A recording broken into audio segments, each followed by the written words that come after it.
بسم اللہ الرحمن الرحیم۔ السلام علیکم ورحمۃ اللہ وبرکاتہ۔ حضرت ابن عباس رضی اللہ تعالی عنہ سے مروی ہے کہ رسول اکرم صلی اللہ علیہ وآلہ وسلم نے فرمایا، جو جمعہ کے بعد 100 مرتبہ سبحان اللہ العظیم و بحمدہ پڑھے گا، اس کے 1,00,000 اور اس کے والدین کے 24,000 گناہ معاف ہو جائیں گے۔ حضرت عبداللہ بن عمر رضی اللہ تعالیٰ عنہما روایت کرتے ہیں کہ ایک شخص حضرت صلی اللہ علیہ وآلہ وسلم کی خدمت میں حاضر ہوا اور اپنی تنگ دستی کا شکوہ کرنے لگا، تو آپ صلی اللہ علیہ وآلہ وسلم نے اس آدمی سے فرمایا، کیا تمہیں وہ تسبیح بھول گئی ہے جو ملائکہ کی تسبیح ہے، تمام مخلوقات کی تسبیح ہے، اسی کے ذریعے سے سب کو رزق دیا جاتا ہے۔ حضرت عبداللہ بن عمر رضی اللہ تعالیٰ عنہما نے عرض کیا، یا رسول اللہ صلی اللہ علیہ وآلہ وسلم وہ کون سی تسبیح ہے؟ آپ صلی اللہ علیہ وآلہ وسلم پہلے ٹیک لگا کر تشریف فرما تھے، تو آپ صلی اللہ علیہ وآلہ وسلم سیدھے ہو کر بیٹھ گئے اور آپ صلی اللہ علیہ وآلہ وسلم نے فرمایا، اے ابن عمر، صبح صادق کے طلوع ہونے کے بعد سے لے کر نماز فجر تک کے درمیان یہ کلمات سبحان اللہ و بحمدہ، سبحان اللہ العظیم، استغفر اللہ 100 مرتبہ پڑھ لو تو دنیا تمہارے پاس ناک رگڑتی ہوئی آئے گی، اور اللہ تعالیٰ ہر اس کلمے کے بدلے جو تم کہو گے ایک فرشتہ پیدا فرمائیں گے جو قیامت تک تسبیح بیان کرتا رہے گا، اور اس کا ثواب تمہیں ملے گا۔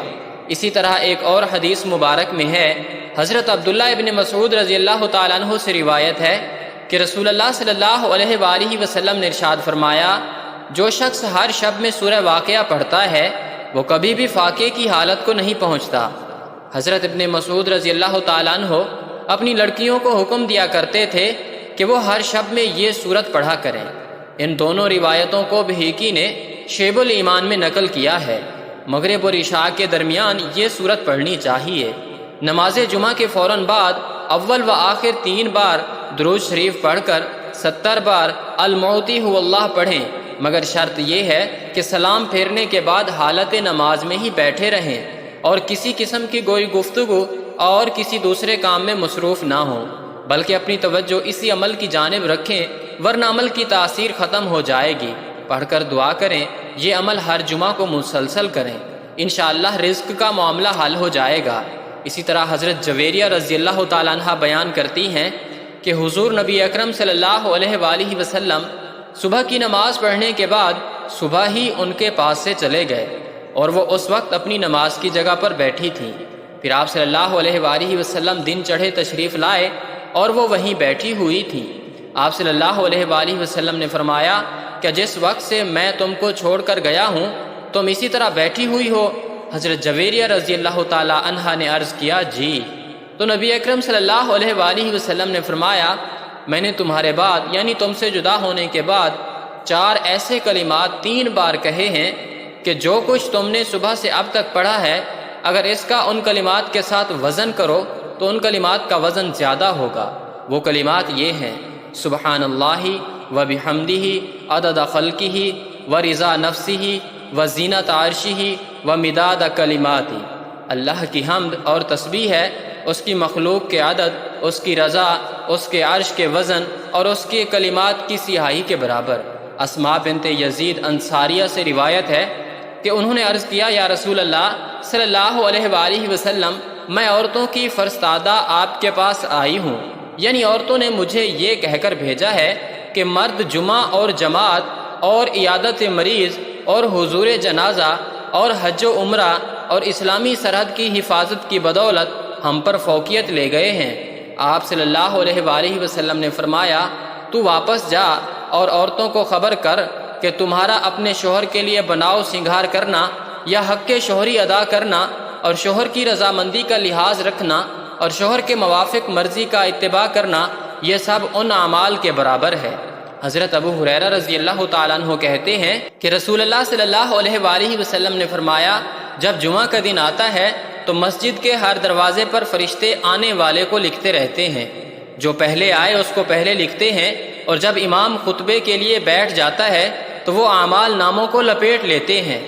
اور آ کر خطبہ سنتے ہیں۔ جلدی آنے والا اس شخص کی طرح ہے جو اللہ تبارک و تعالیٰ کی راہ میں ایک اونٹ صدقہ کرتا ہے، اس کے بعد آنے والا اس شخص کی طرح ہے جو ایک گائے صدقہ کرتا ہے، اس کے بعد والا اس شخص کی مثل ہے جو میڑھا صدقہ کرتا ہے، پھر اس کی مثل جو مرغی صدقہ کرے، پھر اس کی مثل جو انڈا صدقہ کرے۔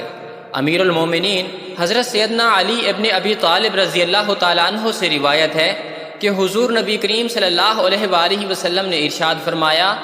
جس شخص نے جمعہ والے دن سورہ کہف کی تلاوت کی تو وہ آئندہ جمعہ تک ہر طرح کے فتنے سے بچایا جاتا ہے، یہاں تک کہ اگر دجال بھی نکل آئے تو اس سے بھی محفوظ رہے گا۔ اسی طرح حدیث مبارکہ میں آتا ہے کہ جس شخص نے سورہ کہف کی پہلی 10 آیتیں حفظ کر لیں اور پابندی سے پڑھتا رہا وہ دجال کے فتنے سے بچا دیا جائے گا۔ اسی طرح آخری 10 آیتوں کے متعلق بھی روایت آتی ہے، اور اسی طرح ایک روایت میں یہ بھی آتا ہے کہ جو شخص سورہ کہف کی پہلی 3 آیتیں پڑھتا رہے گا وہ بھی دجال کے فتنے سے محفوظ رہے گا۔ جمعہ کے روز کثرت کے ساتھ حضور نبی کریم صلی اللہ علیہ وآلہ وسلم کی ذات گرامی پر درود شریف پڑھنا چاہیے۔ آپ صلی اللہ علیہ وآلہ وسلم نے ارشاد فرمایا، جمعہ کے دن کثرت کے ساتھ مجھ پر درود شریف پڑھا کرو۔ جو کوئی مجھ پر جمعہ کے دن درود شریف پڑھتا ہے میرے سامنے اس کا درود شریف پیش کیا جاتا ہے۔ درود شریف چاہے دن کو پڑھا جائے یا رات کو ثواب برابر ہے۔ چنانچہ آپ صلی اللہ علیہ وآلہ وسلم نے ارشاد فرمایا، جمعہ کے دن اور رات کو مجھ پر کثرت سے درود پڑھا کرو، کیونکہ جس نے مجھ پر ایک مرتبہ درود شریف پڑھا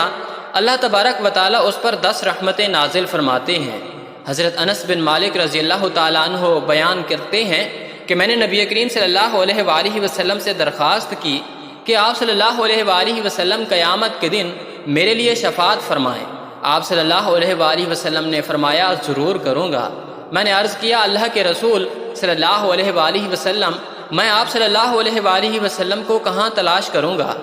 آپ صلی اللہ علیہ وآلہ وسلم نے فرمایا، سب سے پہلے مجھے پل صراط پر ڈھونڈنا۔ میں نے عرض کیا، اگر پل صراط پر آپ سے ملاقات نہ ہو سکے تو فرمایا، اس کے بعد میزان کے پاس ڈھونڈنا۔